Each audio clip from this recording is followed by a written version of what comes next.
There is a pattern, a sequence so predictable, so ancient, that it has destroyed every great empire in human history. Rome saw it. China lived it.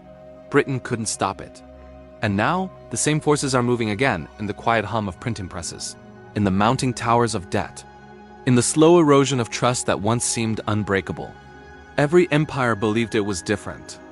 Every empire believed it had learned from the mistakes of the past. Every empire was wrong. Today, you're going to see the pattern. The same exact sequence that ended Rome's legions, toppled Chinese dynasties, and shattered the British Empire. And when you see it clearly, when you trace the arc from rise to collapse across centuries, you will recognize something terrifying. It's happening again. Right now, the question isn't whether America is immune. The question is, what if the same pattern that ended Rome, China, and Britain is unfolding again, and we're just watching history repeat itself in real time? This is the empire collapse pattern. Picture Rome at the height of its power. The year is 117 AD. The empire stretches from Britain to Egypt, from Spain to Mesopotamia, 5 million square kilometers under one flag. Roads connect every corner. Aqueducts bring water to millions. The Colosseum roars with spectacle. This is the largest, most sophisticated civilization the world has ever seen. Roman currency, the denarius, is trusted everywhere. Silver coins stamped with the emperor's face. Solid, heavy, real. When you hold a denarius, you hold power itself. Roman soldiers are paid in these coins. Merchants trade in them. Citizens save in them. Trust flows through every transaction. But then, something shifts. The empire is expensive. Wars drain the treasury, legions on every border, bread and circuses for the masses, palaces for the elite. The costs keep rising. And one day, someone in power makes a decision that seems small at the time. They reduce the silver content in the denarius. Just a little. Nobody will notice. Under Nero, the denarius is 94% silver. By the reign of Marcus Aurelius, it's 79%. Under Septimius Severus, it drops to 50%. The coins look the same. They're stamped with the same symbols. But they're lighter, cheaper, less real. And slowly, then suddenly, people notice. Merchants raise their prices. A loaf of bread that cost 1 denarius now costs 2, then 5, then 10. Inflation spreads like plague. Soldiers who once fought proudly for Rome now question their pay. These coins, they don't buy what they used to. The legions grow restless. Some refuse to fight. Others defect. Trade networks collapse. Why accept Roman currency when it's been debased? Silver flows out of the empire. Real money disappears. Trust evaporates. By the 3rd century, the denarius contains barely 5% silver. It's no longer money. It's metal wrapped in a lie. And when money becomes fiction, everything built on it begins to crumble. The borders weaken. The roads decay. The aqueducts crack. Germanic tribes push through frontiers that were once impenetrable. Not because Rome's military tactics failed. Because the soldiers weren't being paid in money worth fighting for. In 476 AD, the last Roman emperor is deposed. History books call it a barbarian invasion, but the truth is darker. Rome didn't fall to the barbarians. It fell to its own money. The empire collapsed because the people running it destroyed the one thing that held it together: trust in the currency. Once that trust was gone, everything else was just a matter of time. Now move forward, 1,000 years later, halfway around the world. China during the Song Dynasty. The 11th century is the most advanced civilization on Earth. Paper money is invented here. Printed bills backed by reserves of precious metals. An innovation that will change the world. At first, it's brilliant. Trade explodes. Commerce flourishes. The economy grows faster than ever before. But then, the same temptation appears. The same whisper in the corridors of power. What if we printed more? Just a little more. To fund the military. To finance construction, to keep the empire growing. The printing presses hum, more bills flood the markets. At first, no one complains. There's more money to spend. The economy feels alive. But the goods haven't increased. The grain harvests are the same. The silk production is unchanged. There's just more money chasing the same things. Prices rise. A bolt of silk that cost 10 notes now costs 20, then 50, then 100. Merchants stop trusting paper. They demand silver, real metal, real value. But the government has printed so much paper that the silver reserves can't back it anymore. The currency collapses. Farmers burn worthless notes in their stoves. Not out of protest, but out of practicality. The paper is worth more as kindling than as money. The Song dynasty weakens. The empire fragments. Centuries later, the Yuan dynasty, ruled by the descendants of Genghis Khan, makes the same mistake. They inherit a vast empire, they need to fund it, so they print and print and print. By the 1350s, hyperinflation ravages China. Markets collapse. Rebellions erupt, the dynasty falls. The Ming dynasty rises, tries to restore order, and eventually prints too much again. The cycle repeats. By the time the Ming collapse in the 17th century, Chinese imperial currency has been destroyed multiple times by the same force: overproduction. The images are haunting. Merchants throwing bundles of worthless notes into the streets. Citizens refusing government money. Trust, once the foundation of the world's oldest continuous civilization, shattered. Even the world's oldest civilization couldn't survive when its money became fiction.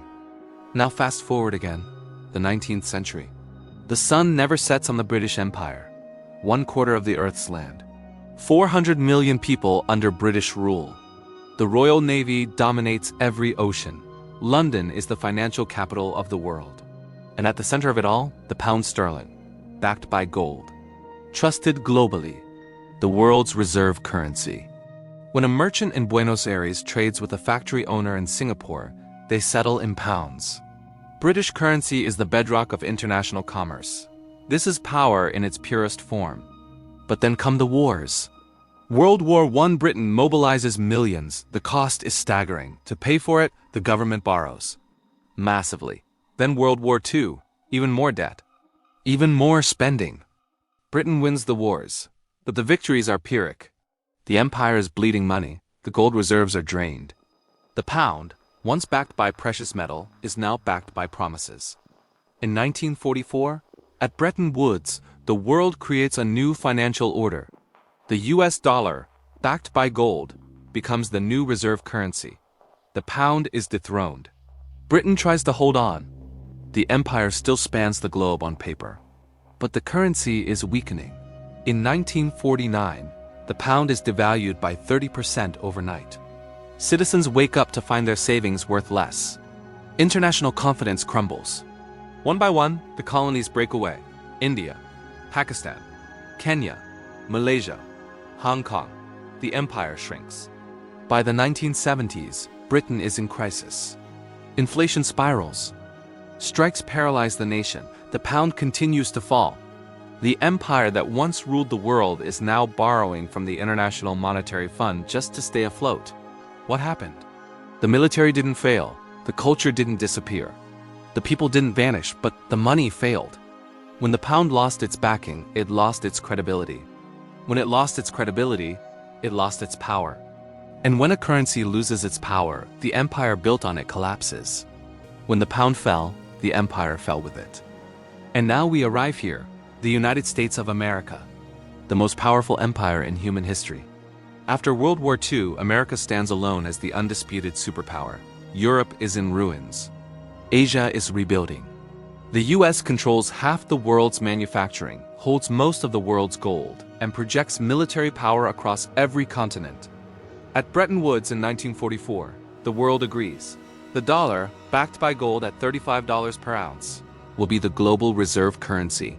The American century begins. For decades, it works beautifully. The dollar is stable. International trade flows smoothly. American power seems limitless. But empires are expensive. Korea, Vietnam, the Cold War arms race, social programs, infrastructure, the space race. The costs mount. By the 1960s, the US is spending more than it takes in. The gold reserves start to dwindle. Foreign governments notice. France, led by Charles de Gaulle, begins exchanging dollars for gold. Others follow. The gold flows out of Fort Knox. In 1971, President Nixon makes a decision. He closes the gold window. The dollar is no longer backed by anything except the full faith and credit of the United States government. It's a promise, not a guarantee. At first, it seems to work. The dollar remains the world's reserve currency through sheer momentum, through military power, through the size of the American economy. But the pattern is already in motion. Without gold backing, there's no constraint on money creation. The printing begins, slowly at first, then faster.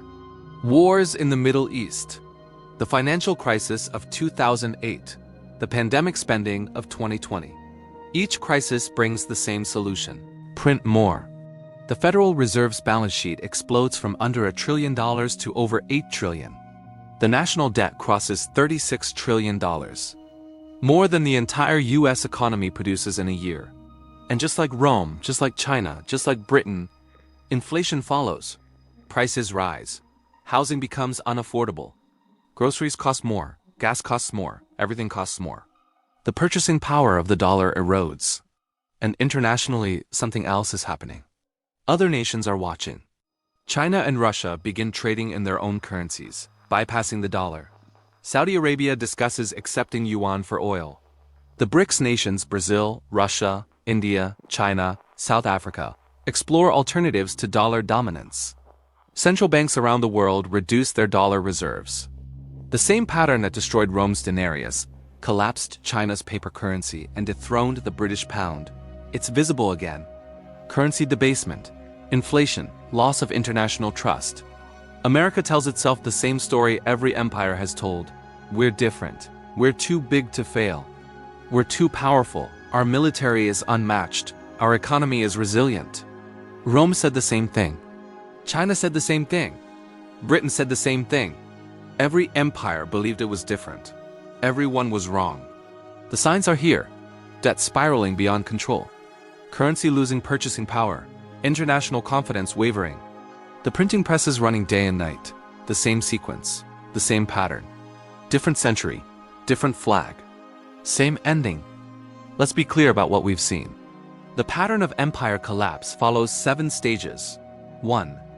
Dominance. The empire reaches the peak of its power. Military might. Economic strength. Cultural influence. Everyone recognizes its supremacy. 2. Overextension. The empire spreads too far. Too many wars. Too many commitments. Too many promises. The costs exceed the capacity. 3. Deficit spending. To maintain power, the empire spends beyond its means. It borrows. It accumulates debt. The spending becomes structural, permanent. 4. Currency debasement. To pay for everything, the empire manipulates its money. It reduces precious metal content. It prints paper currency. It creates money from nothing. 5. Inflation. Prices rise. The currency buys less. Citizens feel poorer. The standard of living declines. Discontent grows. 6. Loss of confidence. People stop trusting the money. Merchants demand alternatives. Foreign nations reduce their holdings. The currency loses its status. The empire's power evaporates. 7. Collapse. Without a trusted currency, the empire cannot function. It cannot pay its military. It cannot maintain its infrastructure. It fragments. It falls. Rome, China, Britain, all followed this exact sequence. And America is now in stage 5, approaching stage 6. This isn't prophecy, it's pattern recognition. History doesn't repeat, but it rhymes. And the rhyme is getting louder. The collapse never feels real until it's too late. When Rome debased its currency, citizens thought it was temporary. A small adjustment, nothing to worry about. When China printed paper money, officials believed they could control it, manage it, stop it whenever they wanted. When Britain let the pound slip, leaders convinced themselves the empire would endure. That power came from ships and soldiers, not currency. They were all wrong. Because empire isn't built on flags or armies or geography, it's built on trust. Trust that the money means something. Trust that tomorrow will resemble today. Trust that the system will hold. And when that trust breaks, everything breaks. The question isn't whether America is facing this pattern. The evidence is overwhelming. The question is what happens next? History offers no comfort. Every empire that reached this stage told itself the same lie. We're different. And every empire discovered too late that they weren't. The currency always collapses before the empire does. By the time the legions disband, the currency is already worthless. By the time the colonies declare independence, the currency has already failed. By the time the history books record the fall, the money has already turned to dust. The empire never believes it's next, until it is. If this opened your eyes, subscribe. History has the answers.